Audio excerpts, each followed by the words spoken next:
The most terrifying part around not being able to speak our minds is...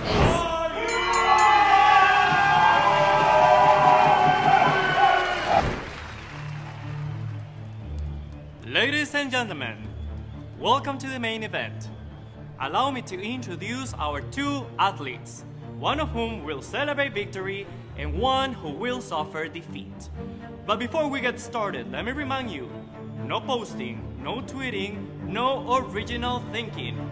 She's almost nearly undefeated, despite a lot of opposition. But now, let me introduce our challenger in the blue corner position. Boxers, touch gloves. And box.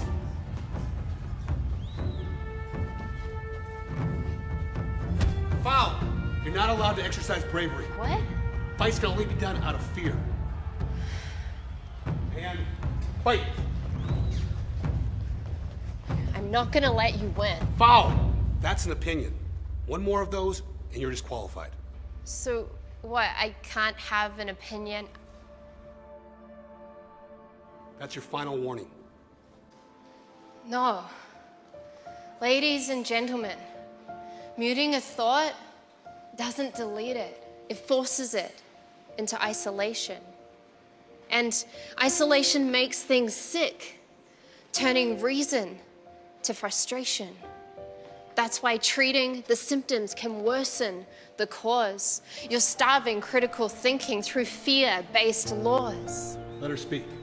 You see, censorship is not a new concept. It's been around since people have been fighting for freedom of speech, a value that has allowed us to speak our minds, grow, reflect, and find a better way to preach.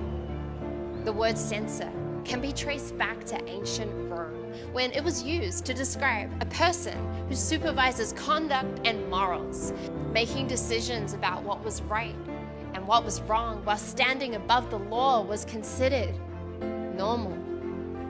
The censor didn't stop there. Its need increased with the invention of the printing press in the mid-15th century, for rumors about corrupt authorities started spreading quickly, making the public the enemy. Mr. Referee, do you know how to stop the public from knowing the truth? Go quick. You censor their speech, their books, their entertainment, and their schools.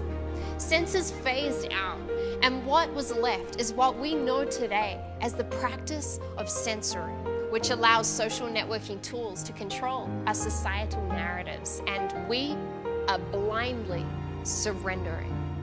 So you get blocked, deleted, banned, and unfriended, followed by an error login message saying your account has been suspended. I didn't believe that this could be true until it happened to me. I woke up one day and all my photos, my videos, my memories deleted, all whilst I was asleep. Well, were you following the community guidelines? Ah, yes. How could I forget the community guidelines, written for fairness and unity? But if one thing's for sure, they were not written by the community. These rules weren't written by you and by me. In fact, in the fine print, you'll see.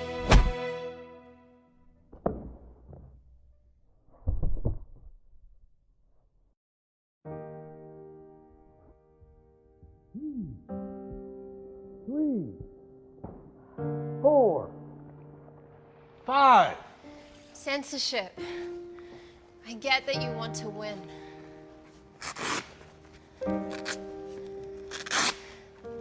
You probably believe that justice is what you're protecting.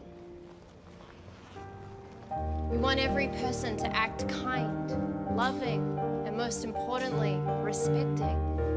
But I can tell you from down here on the floor in a game of silencing and shouting, this is the scoreboard. Monitoring our voices in the pursuit of protection means robbing every single human mind from the gift of connection. But if we can empathize and walk a mile in each other's gloves, then maybe we can how to truly love. Great fight. And still, despite all of the progress made, I've never seen anything quite like this. it can all disappear in a moment and be deleted. Because censorship, so far, remains undefeated. Censorship has been used as a tactic for control and silencing, more than a tool for regulation and safety.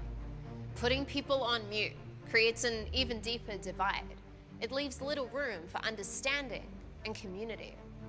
It's not just taking away our right to speak freely, it also robs us of our right to come together. My entire life was deleted online a year ago because of the way we censor content. My photos, my posts, my memories, all of it taken away from me because of one simple video.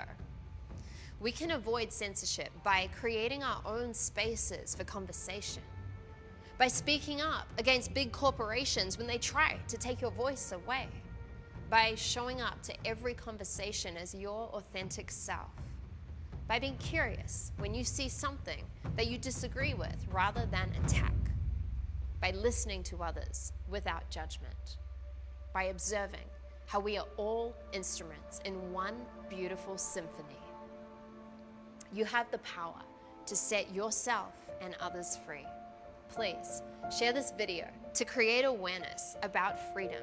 Let's open up this conversation in a productive way about how we can come together instead of fighting each other when there is no winner. Comment, come together below if you choose community over censorship. My name is Regan Hillier, and thank you so much for watching.